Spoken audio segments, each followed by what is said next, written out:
வாழ்த்தி மகிழ்வோம், வாழ்த்தி மகிழ்வோம், வாழ்த்தி மகிழ்வோம். பாலக வீதி 3. இது என்ன பாலக வீதி 3, பாலக வீதி 1, 2 அப்படின்னு சொல்றீங்களேன்னு கேட்கக்கூடும்.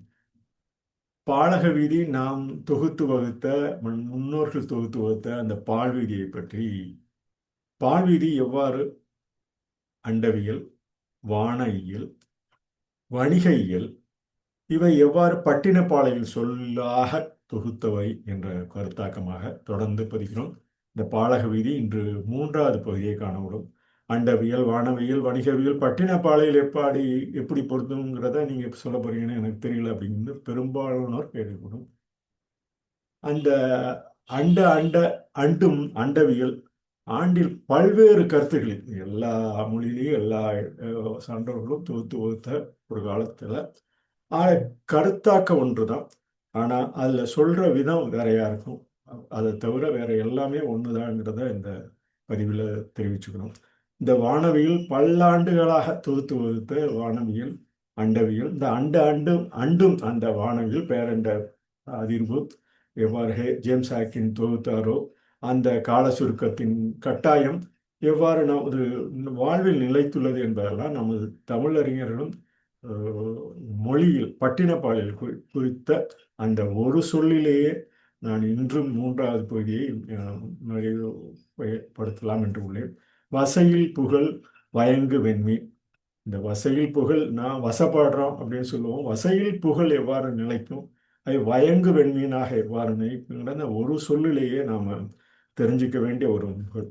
வசைங்கிறது நம்ம வட்ட சைகை என்று கரந்துரை சொல்லாக்கமாக கூறலாம்.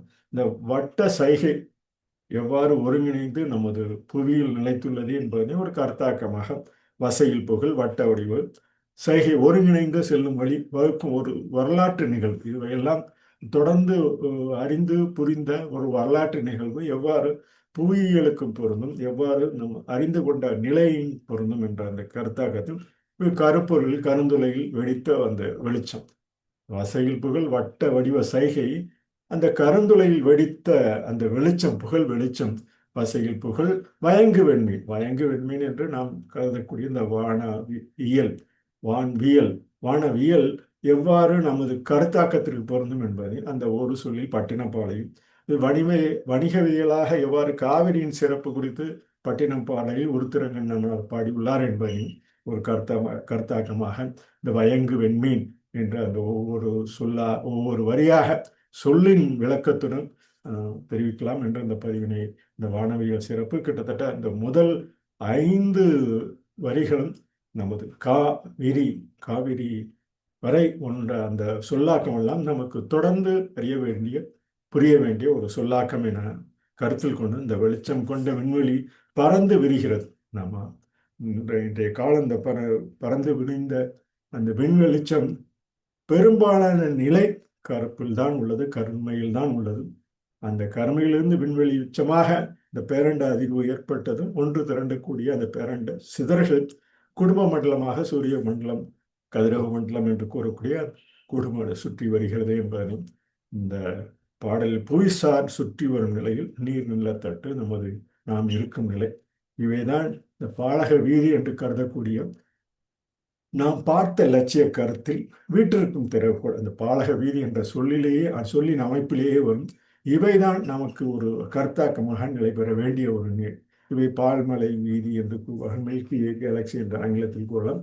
இவையெல்லாம் எவ்வாறு நமது குடும்பத்தில் சூரிய குடும்பத்தில் புவியாக நமது வீடு வீதியாக நாம் வீட்டிற்கும் திறவுகோளாக விதிக்கப்பட்டுள்ள இந்த வீதி வீட்டிற்கும் திறவுகோள் புவி.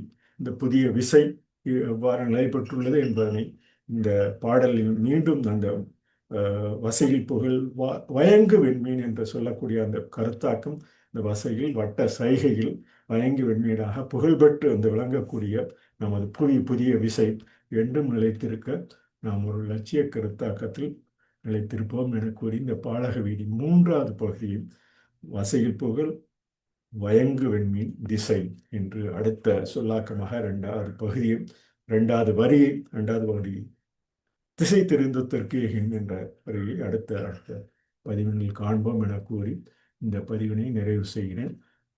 நன்றி, வணக்கம்.